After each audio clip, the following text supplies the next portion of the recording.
তিন জায়গায় প্রয়োজনে মিথ্যা বলা যায়।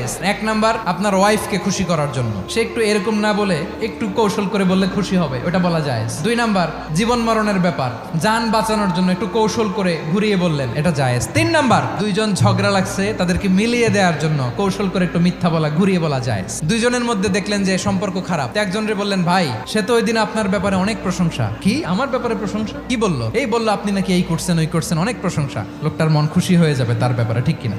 আবার তার সাথে যার ঝগড়া, ওরে যে বলুন, ভাই ওই দিন তো সে আপনার অনেক অ্যাপ্রিসিয়েশন করলো, অনেক, সে তো অবাক, কি রে বলে কি? এই যে দুইজনের ব্যাপারে দুইজনের একটু ভালো ভালো কথা বলে দিচ্ছেন, একদিন দেখবেন রাস্তা দিয়ে হাঁটার সময় একে অপরকে সালাম দিয়ে ফেলছে, সালাম দিয়ে বুকে জড়ায় ধরছে, আছে না নাই? আবার মিলমিশ হয়ে গেছে। কিন্তু আমাদের স্বভাব হইলো, দুই প্রতিবেশী যদি একসাথে বসে একসাথে হাঁটে, দূর থেকে দেখলে আমাদের জলে, আছে না নাই? ঘটনা কি? এই দুইটার মধ্যে এত মিল কে? এই দুইটার মধ্যে গিরিঙ্গি লাগানো যায় কিভাবে? আল্লাহর কাছে তওবা করেন, এই মানসিকতার যেন আমরা না হয়, আমরা মিলিয়ে দিব।